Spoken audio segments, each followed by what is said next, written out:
So listen in now to what exactly happened today when the session reconvened this morning. While some of the members of parliament and from the ruling party were speaking, there was constant uproar by the opposition alliance against government at the centre and demanding answers from the Home Minister. उस घटना को लेकर हम सब चिंतित हैं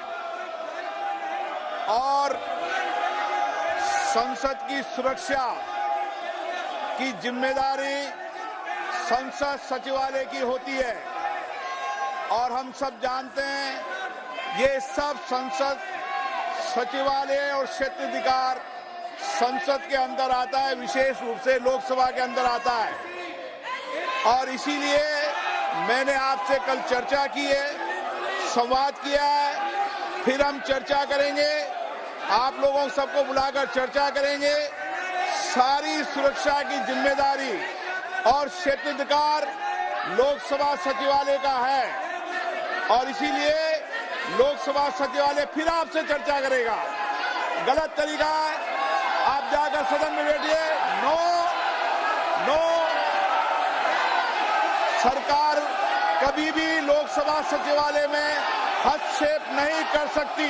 no, हम करने भी नहीं देंगे। नो, गलत, no.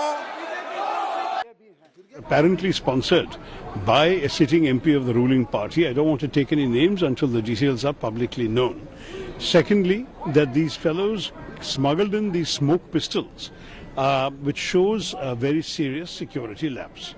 Thirdly, that not only did they fire the pistols, they leapt into the floor, they shouted some slogans which are not audible to some of us, but the fact that they did that is better than if they had actually tried to kill people. This is the anniversary of a tragic assault in Parliament where 7 of our people died. I mean, we can't, take these matters lightly.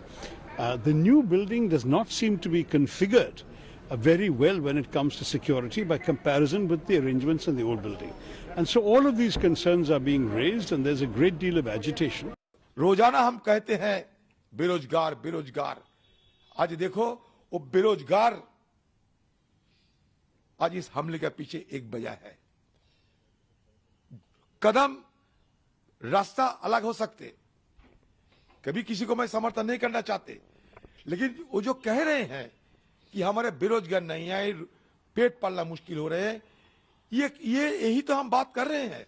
मतलब प्रधानमंत्री जी हमें कह रहे थे सदन शुरू होने के समय, बाहर की गुस्सा अंदर मत लाया करो।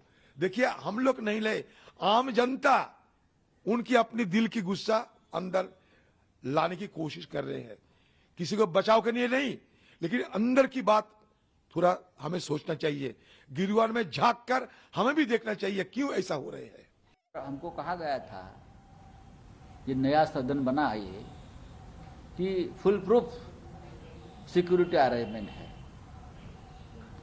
परिंदा भी अंदर नहीं घुस सकता, परिंदा भी पैर नहीं मार सकता, इस प्रकार से सुरक्षा व्यवस्था है। कल हमने क्या देखा, 2-4 लड़के घुस गए।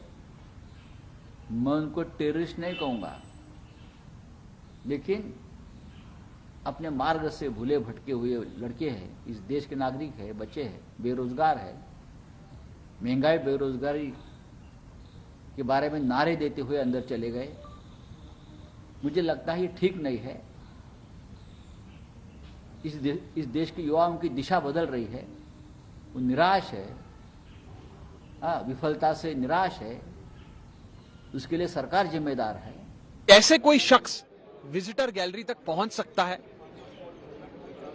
और साथ में अपने साथ स्मोक कैन, गैस कैन लेके पहुंच सकता है?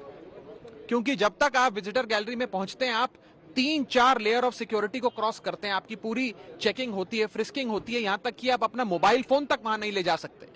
तो ये शख्स विजिटर गैलरी तक अपना ये स्मोक कैन लेकर कैसे पहुंचा?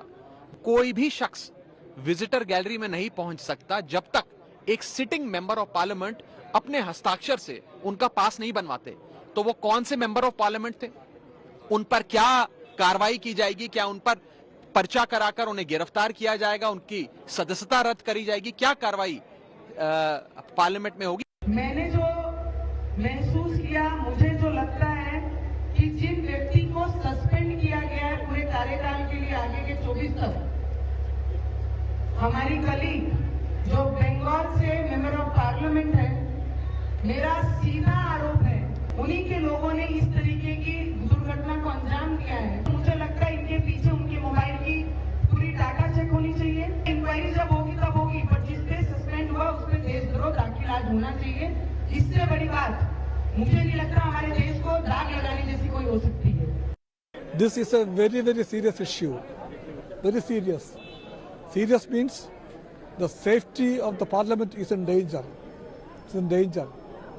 A BJP MP from Mysore, he gave the pass for the breaches of security.